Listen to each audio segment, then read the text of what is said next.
Today I'm going to show you in detail how I make a really affordable cereal.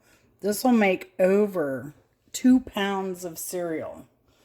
And the basic ingredients to start are an oven preheated to 350. I have my old-fashioned oats here.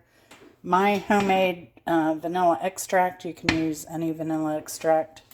And I use coconut oil just because I don't want to use vegetable oil in this. So, and this will toast the grain of the oat up nicely.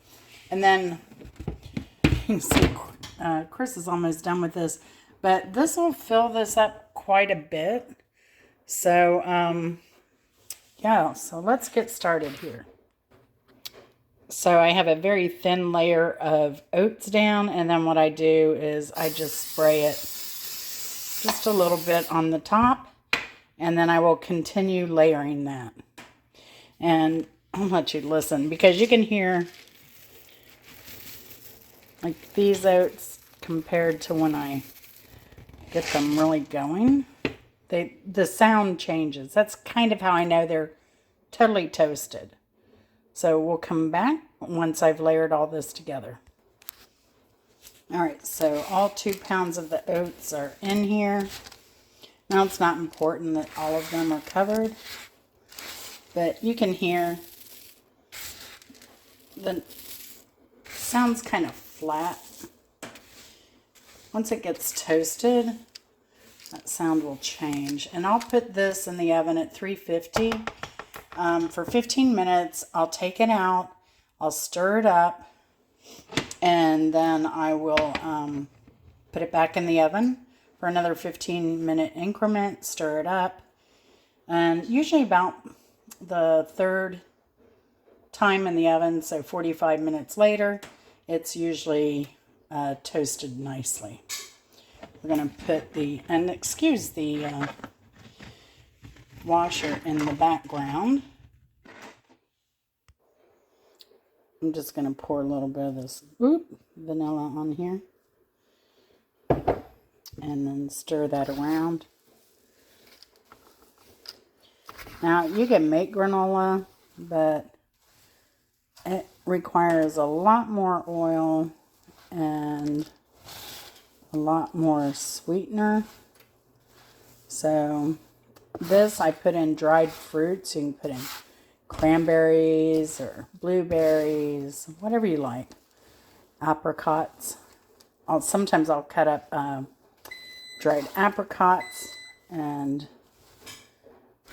then your choice of nuts is what I do. And if I have it, sometimes I'll toast unsweetened coconut and put in here. Just depends. I ask Chris because he eats this more than I do. I usually eat something from dinner left over for my breakfast, but he eats this more often, so I just ask him what he prefers to have in his cereal every time I make it. So I'll be back in a bit. And I will finish this off with some cinnamon. So this has been in the oven a while. I forgot to set the timer. But I'm going to take it out and stir it. But you can see, kind of. There we go. That's a little better. See how the edges are just slightly, ever so slightly darker. So make sure you get in there when you pull it out after the first 15 minutes to stir it. Make sure you get those edges. Get those edges and pull those away. And kind of get them into the middle of the mix because you don't want them getting burnt. So just try and get those edges. All right, so my timer's gone off. You can hear those are a little bit more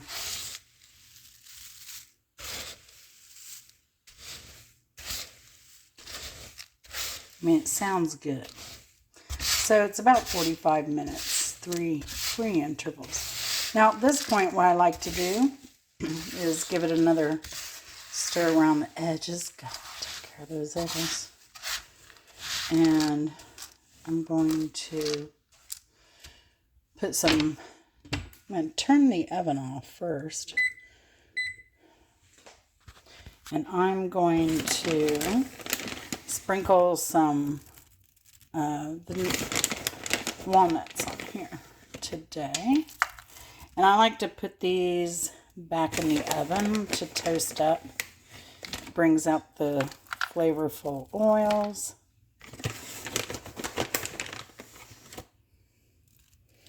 Try to get them in a single layer if you can.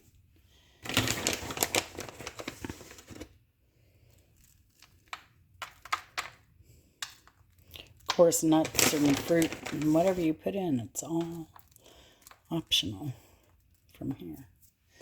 All right, going to get these back in the oven off for maybe 10 minutes should do it. All right, so our nuts have toasted. Nothing better than toasty nuts. And we're going to add some ground cinnamon to this. Now, I had added the vanilla, but you can add any imitation or whatever flavoring you want. And I was wondering, I bet those, if you're one of those that does those coffee flavors, you know, the liquid syrups, whatever, I bet those you could use in here. As long as your liquid is all evaporated, that's what's important. Now, it's fine to stir this around right now until it cools off. You want to let that cool off, but don't put your fruit in, because what will happen is this is still letting off steam and moisture. What is left in there, maybe a little from the nuts. So you want this to totally cool down, and then you'll add your fruits. Chris is very festive. He chose apricot and cranberry. And I just take the apricots and I cut them in half longwise. And then I just cut them into quarters, and you get these little jewel of a piece of fruit. Perfect for cereal.